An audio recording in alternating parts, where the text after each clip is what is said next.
What the movie on Netflix about Madam C.J. Walker, the first millionaire African American.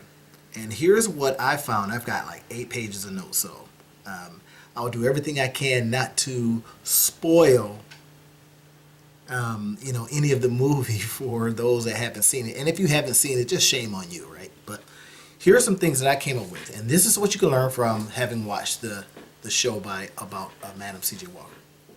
Okay, so now in one instance, she was presented with a product, right? And it happened to be someone else's. Now, I happen to be an affiliate for a lot of different products, and this right here, way back then in the 1900s, they were talking about basically being an affiliate. Somebody came to her, they had a product, and she thought, hey, wait a minute, maybe I can sell this product. So as you think about how you would like to start your business journey, it may actually be with someone else's product. I've got products, you can become an affiliate for me. ClickBank has products, and there's like a list of other places that have products. Amazon, right? If you're selling on Amazon as an associate, but you're only going to get a little bit of percentage because, well, guess what? Amazon doesn't pay a lot. But this is one of the ideas that I got from it as well, right? That you may be presented with someone else's product, right? Another thing, the next thing was, if something works, if something about that product works, it might be time to get yourself a team, right? Get yourself a team of people. Without telling you components of the movie itself, get yourself a team. That might be one thing that you could do. As you see something works, how do you get yourself a team to help present and sell it? Okay? And here's a cautionary tale. Your business partner might not see your passion. And there was a part in the movie where there was an issue of, I don't believe you can sell this product, or I don't want you selling this product, right? So you may get rejected from your own business partner, right? Or if you have ideas, and because the business partner didn't come up with those ideas, they may reject them. That's another key, right? Now here's one from just human nature itself, right? Sometimes people just want to look better. Sometimes they want to be better, and sometimes they want to look like other people. That's a human nature thing, and you may be able to present your product in a way that people feel like they're somebody else. People feel like they're being transported to another place, another person, stepping into their shoes. I'll look like them if I get this product. Your care in selling and presenting your product is that you help them tap into that feeling, okay? Now, here's something that may come out of that, though. Let's say you get successful at that. You've grabbed a team, you've gotten past the initial, your partner's initial disbelief, but then your partner might not like how the fact that you are selling their product. Now, get this now. Someone comes with their own system, their own ideas, which is their right because it's their product. They have a way of doing it. You may come up with a whole different idea, and they may not like that. For whatever reason, they may not like the way you're presenting it. And sometimes, even when you're in the online space like I am, and you're trying to present products, they will give you rules and regulations against what you can and cannot do. All right, so here's another one. I love this one, right?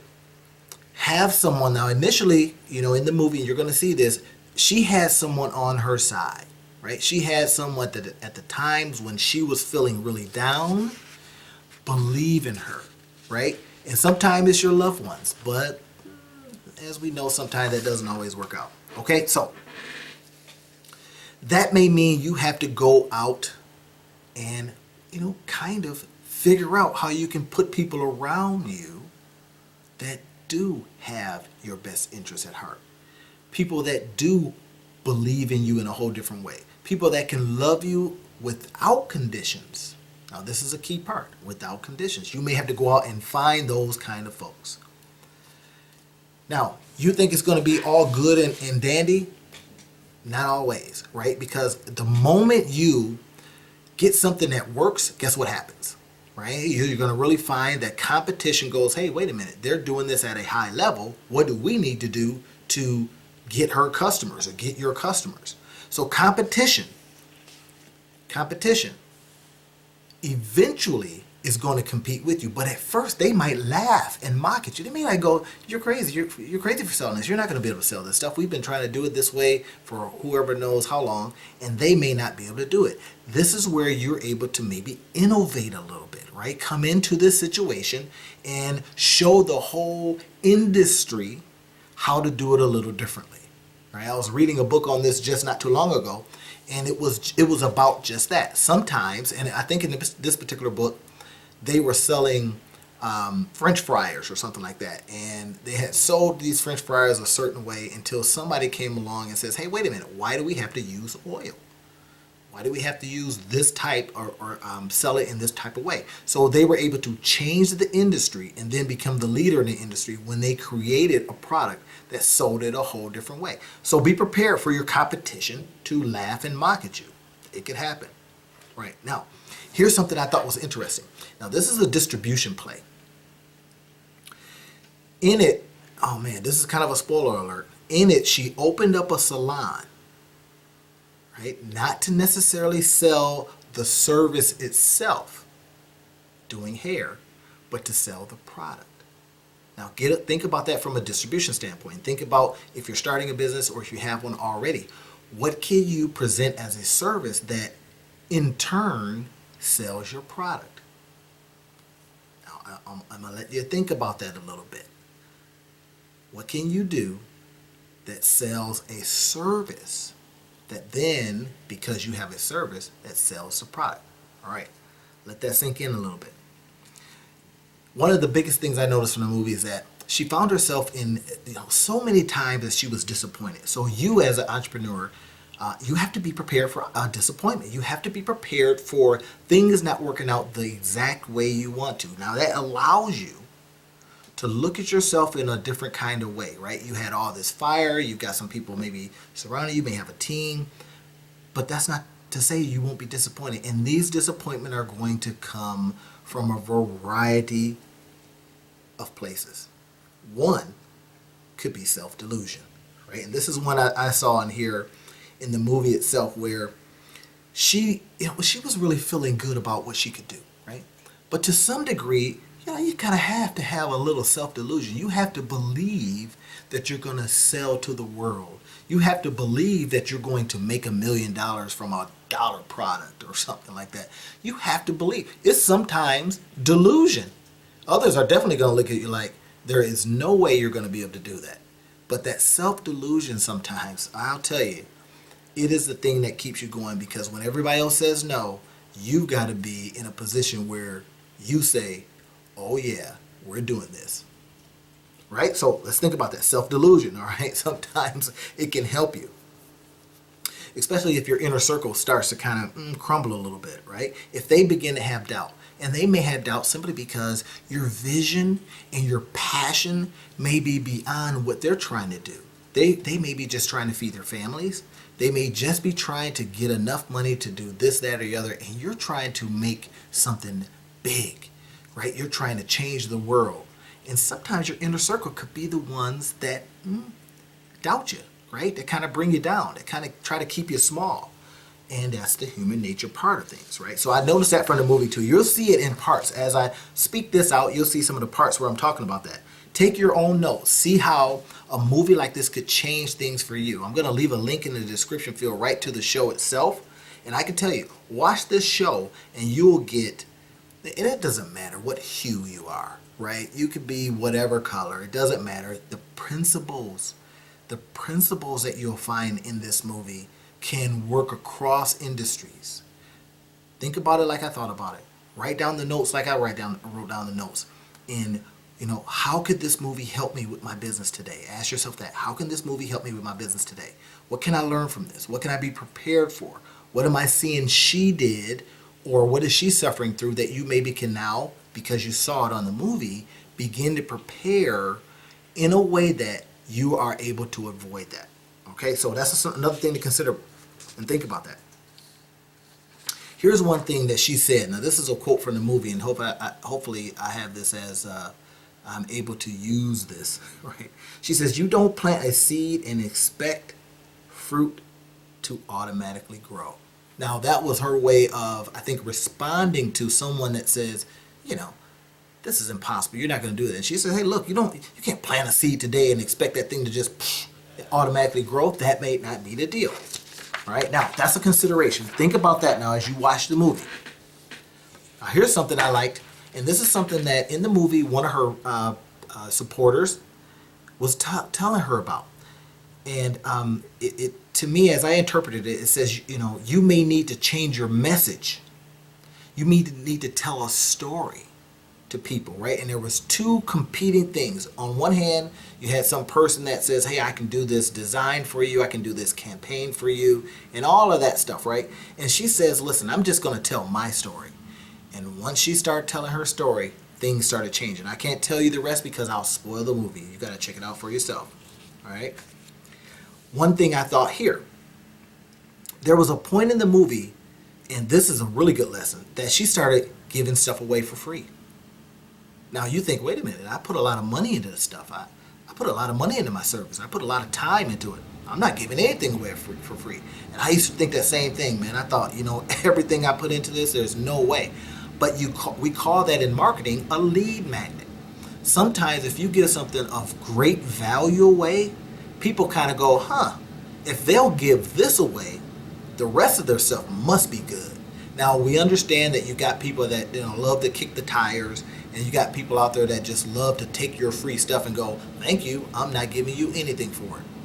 We try to avoid those folks. But at the same time, when you're in marketing, you may have to give a little something away just to get people into the deal, right?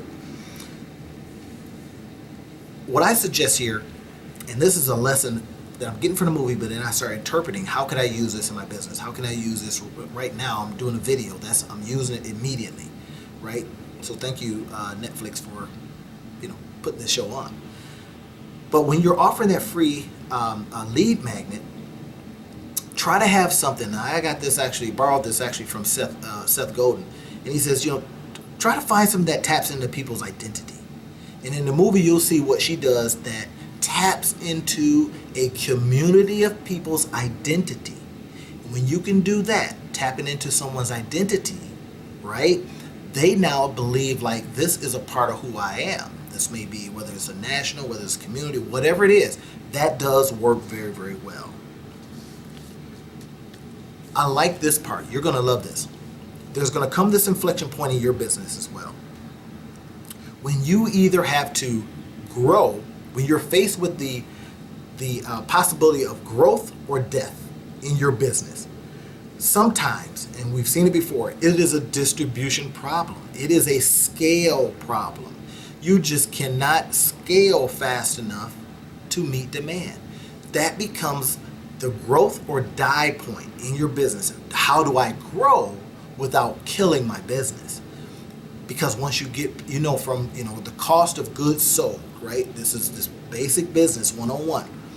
As your costs rise, it's going to be relative to how much product you have to produce, because every component costs something. It costs because of employees. It costs because of materials. It costs because you now have to sell more. It costs because of where you're going to sell. All those become possible problems with growth. Especially you're giving away lead magnets. Let's say you get a huge order and you can't fulfill. Now, if you can't fulfill, competition comes in and goes, I can fulfill, right? And if they kind of know your formula, or if it's good enough because a person kind of wants a deal, right? Now, you try to outdo the competition by either saying, hey, look, let's collaborate. Or getting some people that you can say, here's my product. Here's, you got to sign, non-disclosure agreements and non-competes and all that. But you may be able to do that and still scale up. I remember, I'll give you an example. I was doing some consulting with a t-shirt business, and the person got a huge order from an organization. And I mean, it was like, something like 400 t-shirts. And I knew this person was pretty much a one-person shop. So what I was suggesting to him was that he connects with, now his competition, connect with someone else to get and fulfill the order. Now, of course, that gives competition a look-see into your business.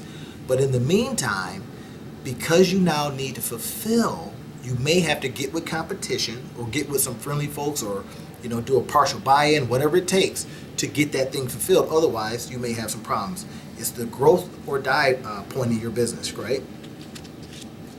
Another one, you'll have to professionalize the company at some point, right? We're talking about getting the proper LLCs, getting the proper licensing. You may start your business on a passion. You may start your business with the idea that, hey, I don't think it's going to take off, and it takes off, right? And at some point, you've got to professionalize it. You got to put people around you that kind of know how to dot the I's and cross the T's. Because if you don't, you're trying to rely on your skill set, which may be in a whole different area, and that could kill your business. So you may have to professionalize it at some point, right? Get some things in writing. Make sure, like I say, you got these non-competes and NDAs and all that kind of stuff, right? You may have to have those things professionally done. You may have to get yourself a lawyer. You may have to get yourself a lawyer to fight anything that comes along that threatens your business, or competition that is doing some dastardly things to usurp your ability to do business. So you may have to professionalize it. Let's keep in mind that this is all stuff I'm learning from the show, and I'm only on page 3. You're going to get it all, but not the essence of the show, because we really want you to watch it. It's a really, really good show. But here's, again, some things that I picked up from it. And here's one I love, right? Just as you start making the market and money, now get what I just said there. You start making the market. In other words, people see that, hey, there is a market for this. This does work. You're making the market. And now competition comes in and says, hey, they've made the market for us, right? They're obviously making some money, so there's something over there. Then they come in. So as you're making the market and money, competition will move in. That means red ocean is coming. And that's from the book, I can't remember the name of the book. Oh, Blue Ocean Strategy. I'll put a link to the description of right where you can go get Blue Ocean Strategy. I can tell you what, it's a fantastic book. You'll love it. So, all right. So what if competition has advantages over what you're offering? So here you are. You started this product or this service. You've created the market. You're making some dough. And competition comes in and goes, hey, thank you very much, and does something better. What do? Well, I tell you what you have to do. At that point, you will have to dig your heels in. I see it all the time in organizations who start something that sounds pretty decent. Somebody else comes in and says, hey, we want to do that too. And they have a different infrastructure, maybe better people. And what you'll see in the movie, there was some better situations. People look differently. People can, aspire a different way when they look at the people that are competition. You may be faced with that same type of thing. And the question will become, what do you do then? You're going to have to dig in, right? We understand this. They may have a better story than you, right? You thought, hey, I made this market. I made it with my story. But competition says, hey, thank you for making the market. Here's my story. They may have a better promise than you. They may move better. So you have to do some stuff, right? You've got to do some stuff to compete and win. What are you going to do? Tell a better story?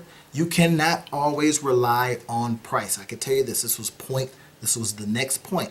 Competing on price is a way to the poorhouse, simply because sometimes somebody has deeper pockets than you. They can outlast you. Your cost of goods sold may be at a certain level, and theirs may be infinite. In fact, they may do this to starve you out of the market. They know that you're a startup. They know that you're living invoice to invoice. And how you can be affected by that, they just wait you out. So you have to be very, very careful by trying to compete on price. You will have to find something else within your business that benefits the clients in a whole different way. You may initially want to go that route by lowering the prices, but if they can outlast you, if they see that that's how you're going to move, you may die a very fast death in terms of business. Okay? All right, so keep about that. Keep in mind.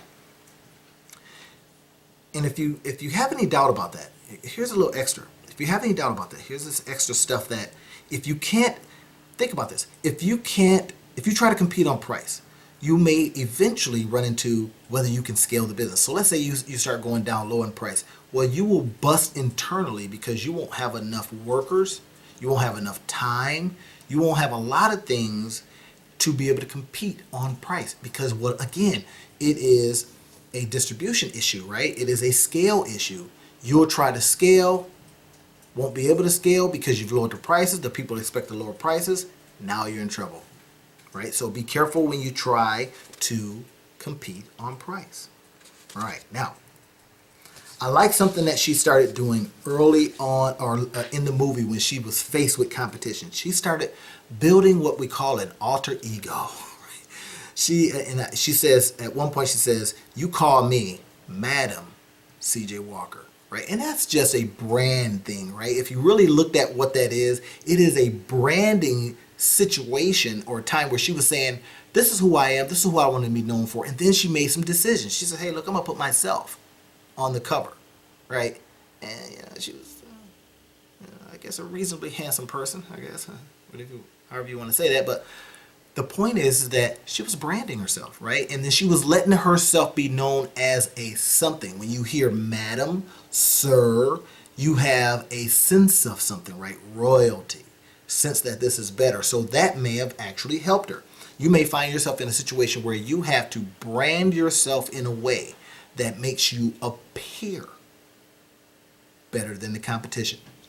You see the key here, that you may appear better than the competition, because sometimes they may be beating you on everything. They may be beating you on price, they may be whooping you on distribution, all these kind of things. So you have to come in and have an appearance of something, and that may be the difference. Okay, so consider that. Now, here's one area when you start growing and you start getting to the point where you may need investors, right? I wrote a note here that says investor relations, right? And I says a good idea might not be enough. Think about this, right? Somebody is investing in you and they hear, oh, you hear the idea. But then they go over and says, well, who is this person? What they're really investing is, past the idea, is you. Now, investor relations may help you if they have the belief that the person that they're investing in not only can take the idea to all kinds of levels, the kind of levels that obviously gives them payback, but they continue to believe in your will to win despite competition. Investor relations, when you start getting to that point where you are getting needing to get investors and all that kind of stuff, that may be the point where they got to go. They got to look at you and go rock solid. Not the person that jumps from idea to idea to idea, but the person that's rock solid, right? That can defer the desire to jump to another idea long enough for them to get their money. But they also see maybe that you've got vision, that you do have ideas to strengthen the company that you're in, as opposed to, hey, I thought of a new idea, let me go chase that. Now they've invested in you and you're already off to something else. That brings about the kind of fear that they may believe, hey, they're going to take the money from this company to start their other little ideas. And you don't want that. So be very, very careful of that, okay?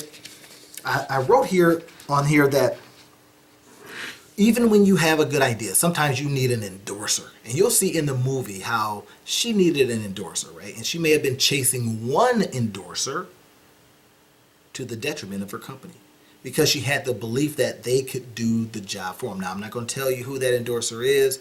You'll see it for yourself when you watch the episodes. See how she handles that. Start looking for yourself to see areas that you think that she could have did a better job. But at the same time, you may need somebody to just tap on your shoulder and says, hey, I'll back you.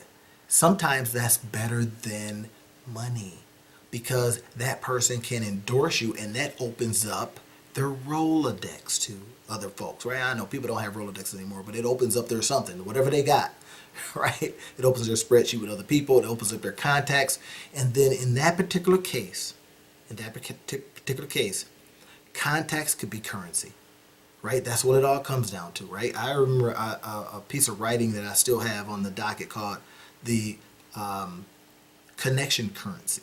I'm going to be writing that real soon, the connection currency, because sometimes just knowing other folks could could bring money into you, right? In this case, having an endorser where people go, if they're down with them, I'm down with them. could be make all the difference in the world in your business. All right, so keep that in mind as you're going out there, and keep that in mind as you're listening and watching the show yourself, and you're doing your own note taking. And if you take a whole bunch of notes, let's get together, let's kind of compare notes and see if we can create something from this. Right, from what we saw, there's some possibilities. From what you'll see coming up, there's going to be things that drop into your mind as ideas, as they did me for 8 pages worth, right? And now I'm presenting it to you that could, I don't know, make a difference in your business. That's the value of something like this, right? I call it my Netflix mentors, right? Because hey, I never had to meet them. I saw them and I got ideas from them, and they mentored me up. Now I'm sharing it with you, and you can share it with who knows how many people, or use it in your business to make your business better. All right, now here's one again about competition. And this is something that you may not see coming. That competition may come from within your own company. Well, what does that mean? Well, it means that just because someone's working for you today, it does not mean that they won't be your competition tomorrow. Right? I know you may be able to sue them and all that kind of stuff, and you may have some non-competes and all that kind of stuff. However, we've seen those non-competes get cracked. We've seen people just say, forget this non-compete. And if you don't have one, then you may be in trouble, right? You can't stop someone from, working for you one day and going to the other competition and bringing all the ideas that they know. Now, if there's trade secrets and all that kind of stuff, then you can, obviously sue them and probably win. But in the meantime, your business could be affected.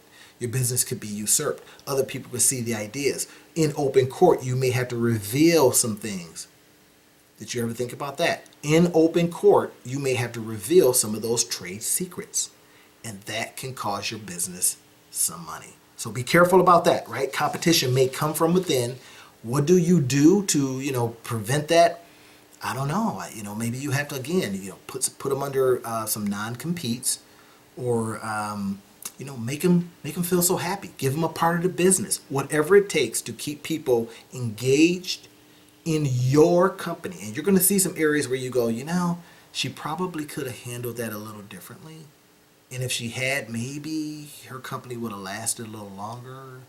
And it lasted for a long time, so don't get me wrong, but who knows? Maybe she wouldn't have had the competition, and she wouldn't have had to struggle in the way that she actually did. So that's a consideration. Think about that as you're going forward, okay?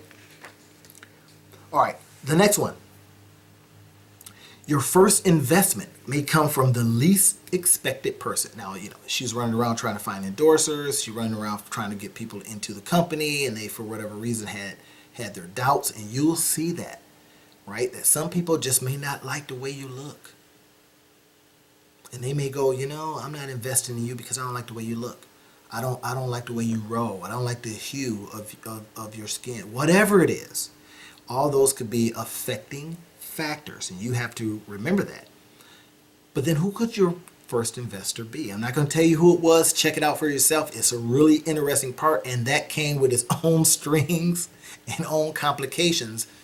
So you kind of have to be careful who you take your investments from. You got to do some due diligence, right? You may have to do some background checks. Just to find out who's going to be inviting others into your company and where this money actually came from. Just saying. That's all I'm going to say. You watch the movie and find out what I'm talking about.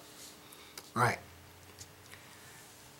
This next one is, even as things seem up, right? Everything's rolling good.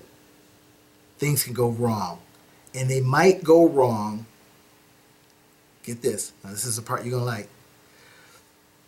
They might go wrong at the right time. Right? These things could go wrong at the right time. So, in her particular case, I can't tell you this because I would kind of get into the storyline, but things were it was just beautiful, right? And the wrong time, or it was the right time when she had people coming in, but then something happened that changed how her company got funded. It changed whether her company could grow. You may find that same thing with you. So you have to control as best you can all the variables to your success, right? I suggest that people kind of role play a lot, that they look at the potential downside. They run red and blue teams. Red and blue teams are basically saying, hey, look, here's offense, here's defense, here's red, here's blue. You're all about negativity. I don't want to see nothing positive from you. You're all about positivity. And then you two come together and try to fight it out. So in other words, what you're doing is you're poking holes in it before others can.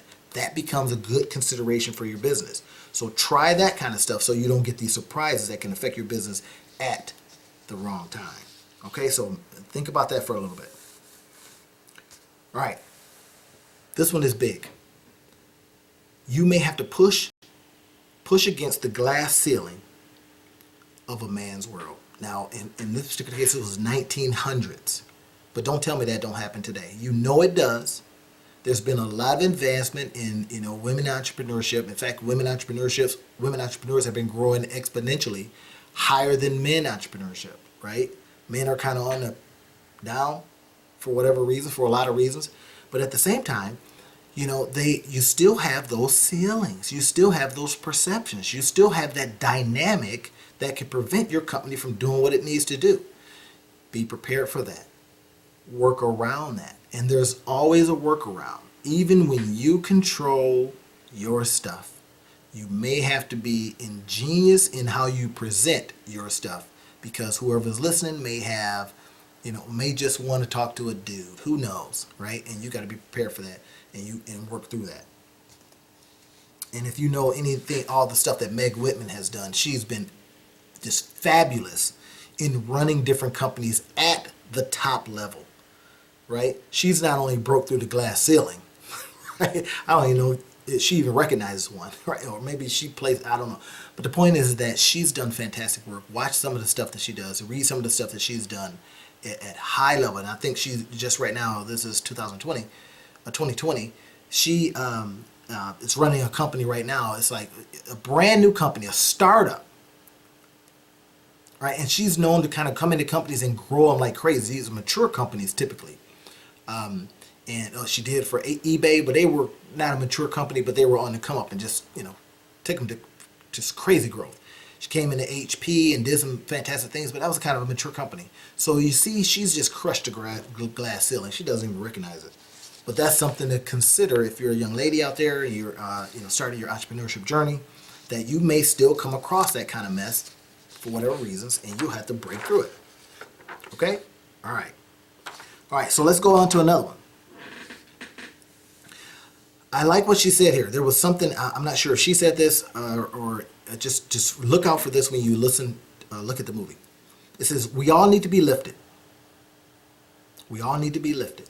So you may have to bust through some stuff, right? And band together. I think there's a point at which she says we all need to be lifted.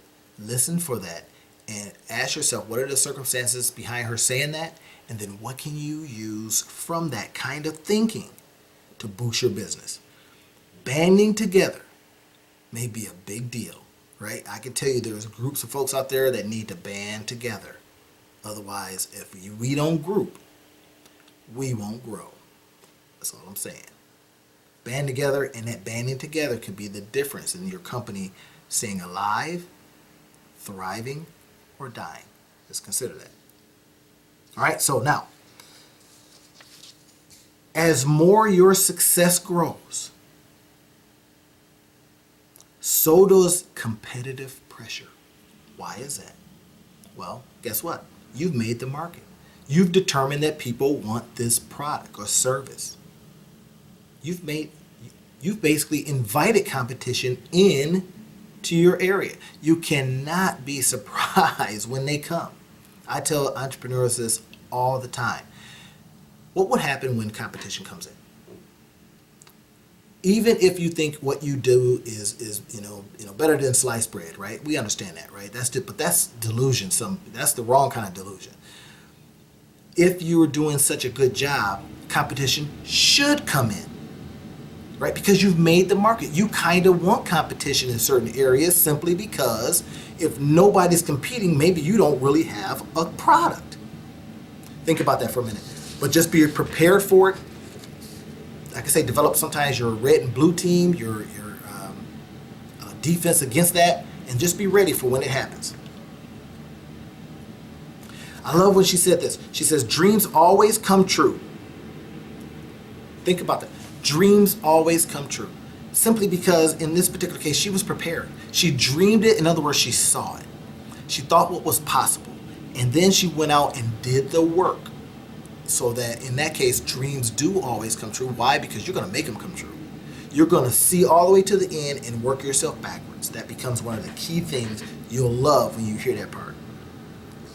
Now, rewarding your talent. This is one segment here. Rewarding your talent does make sense, doesn't it? You got the star salesperson out there. You got to reward them because salespeople are funny. They believe that, hey, if I can sell it here, I can sell it over there. And you don't want them selling it over there. And the reason you don't want them selling it over there is because you want all that to stay within. That becomes a part of what's possible.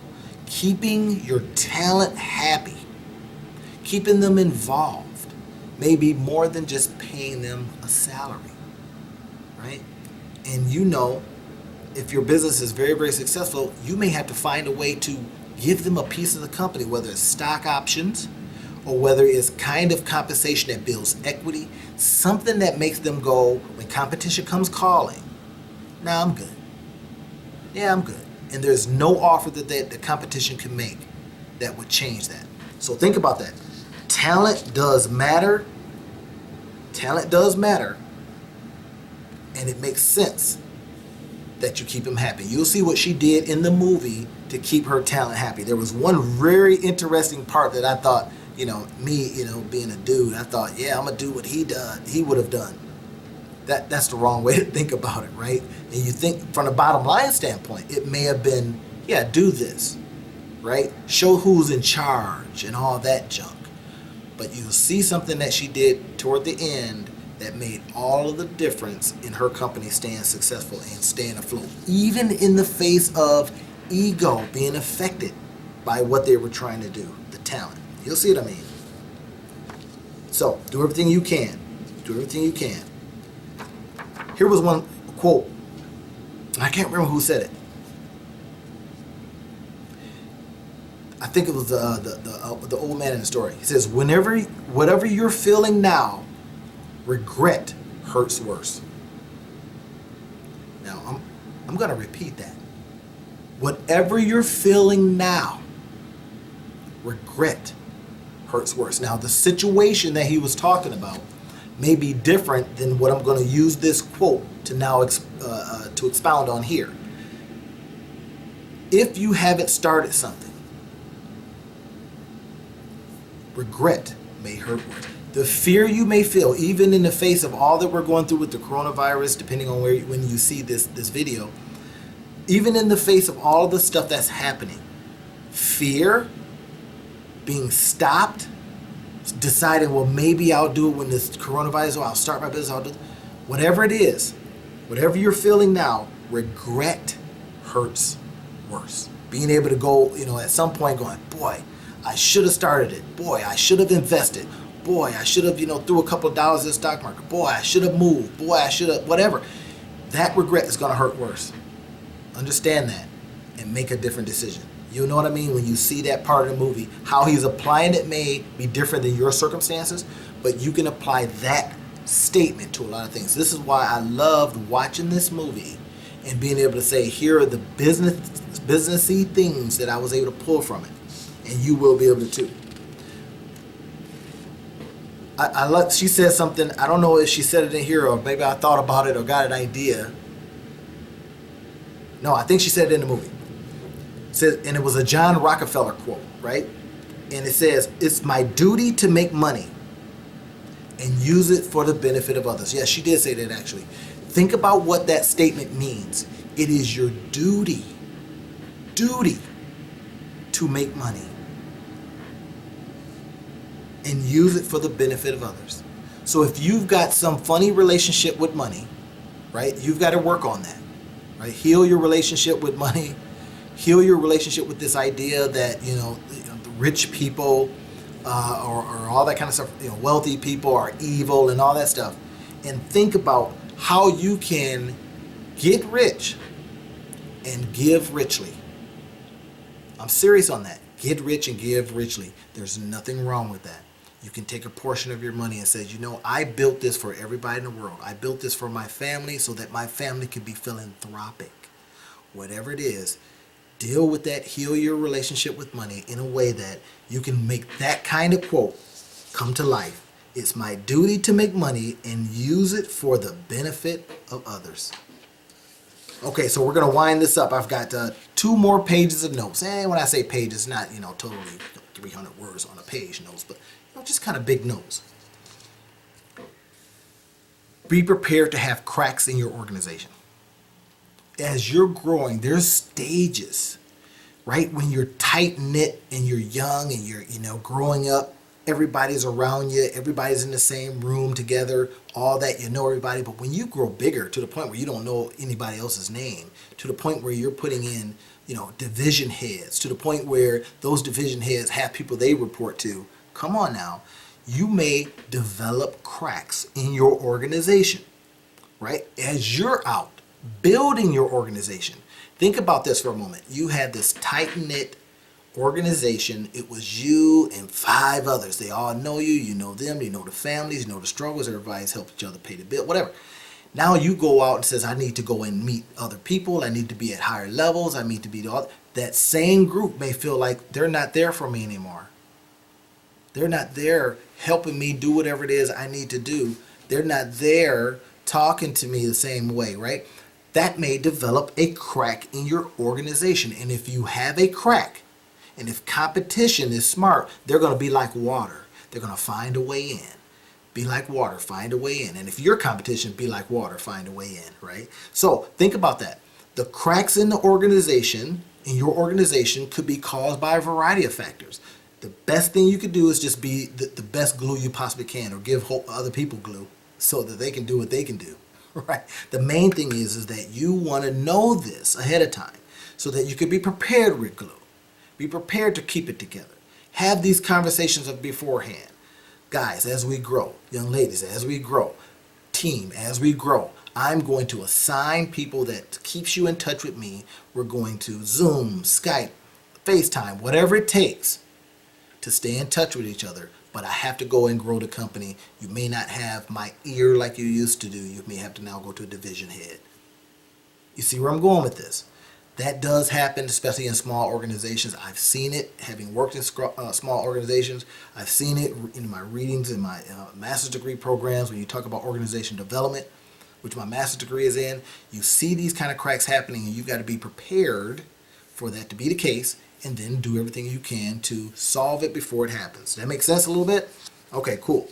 All right, now, here's one that I thought was very, very important. And it happened in the movie. And I said it just like this. This is how I wrote it as an interpretation. You could find things burning down around you at the height of success. And it could be personal, business, and outside forces. And as a result, you may have to cut back and move on. As you see things happening around you, burning down around you, it could come from so many different areas. You do everything you can for it not to affect your health. You have the systems in place. This is one of the things I talk to entrepreneurs about all the time. Developing systems as soon as you can. How did you do what you did? What was the result? So that when you now are building up, you can look back on these things and go, this is how we did it. It was like this. You're training somebody. This is how you do it. This is how you do A, B, and C to get to D, E, and F. Having systems in place can save you. If you have to rethink everything or start from scratch, that's going to lead to burnout. Because you eventually are going to have to be somewhere else. And someone you trust within your company, whether it's a division head or someone that that you bring in as a consultant, or bring someone in as a new hire, they need to be able to look at something, because you're not going to be available to tell them. And they're not going to have that same how you do it. This is one of the biggest things that crushes a lot of entrepreneurs' companies. They're doing it all themselves. I've suffered from it, still do sometimes. I like to have my hands in it. But as the moment I figure out a way to do it, a system, I'm trying to find somebody, right? And of course, you try to find somebody and they don't do it the same way you do it. You say, get out of here. Now you got to go do it all over again. But do everything you can to get past that urge to do it yourself. Developing a system, developing steps, developing protocols that somebody can come behind you and do it the best way possible, using their skills and their talents and their own little sense of something. Otherwise, if you keep redoing it, they're going to say, well, I guess you don't need me, and they're going to go over to competition. And that's going to be a crack from within. Okay, so keep that in mind. One of the last things that I want to talk about was the leaving a legacy part. You'll notice in the movie, and it's a sad part, where she's doing everything she can to now pass it on so the company can survive. And you want a company that survives you. If I've seen companies that close down because the owner decides to retire or the owner dies. That's a sad thing. I've seen companies that neighborhoods that have relied on that. I'll give you an example from my own life. There was a tool rental place here in town, and I'm in Grand Rapids, Michigan. If you're seeing this, all over the country, and there was a tool rental place that went out of business. Why? Because the owner wanted to retire. Had nobody he wanted to pass it to. Right now, we don't get the pleasure of going renting tools. Right now, we got to go buy them. But it was a very vibrant company. It made money. It made sense. And it was being used. But because he says, hey, I have nobody to pass it to. Now, the company no longer exists. With what you're building, you want to build it past your ability to run it. Sometimes you sell it, right? But sometimes you don't want to see your baby in the hands of somebody else, right? Have you? I don't know if you've ever sold a car. I've done this before. You sell a car and it looks like, it's okay, and then somebody else gets it and improves it, right? And you're like, man, that's awesome. They put rims on it, or I don't know, they shined it up. They keep it clean, whatever it is. I've done it 1,000 times. Sometimes I don't even want to sell stuff now because right now I don't want to see my car going down the road looking better than when I had it, right? But that's one of the last things I want to talk about. This movie has been, game changing for me because it really hit on a lot of points, business-wise, personal. There's things that you will absolutely learn from this movie. I guarantee you'll learn some things from this movie, or you'll see some familiar things. You'll go, that's interesting. I saw some things culturally that, within certain cultures, I thought, you know what, that does happen. And then you start seeing how cultures can divide and how people can be divided by words. There's a lot of power in what words can do to people in relationships, right? And I remember I wrote this down earlier. I don't know if you guys can see it, but just a little 3x5 cards which I carry all the time, and it says, there's one statement. There's sometimes one statement that could change your whole life. Now think about that. There's sometimes that one statement can change your whole life, for the positive or for the negative. You got to choose which one it's going to be. So listen, I just want to wrap this up by saying you will love this movie. You will see things in this movie that can help your business, whether you are established or startup. You will be able to say, I see this from a personal standpoint. And I wish that, you get past, if you got some hang up about who's in it and how they look and all that kind of stuff, you get past that and you get to the message, right? You get to the message of what is being told in the story of Madam C.J. Walker, and understand how it can help your business. I wish that for you, and I hope you're able to gain some value from this story just like I did. And I'll talk to you next time.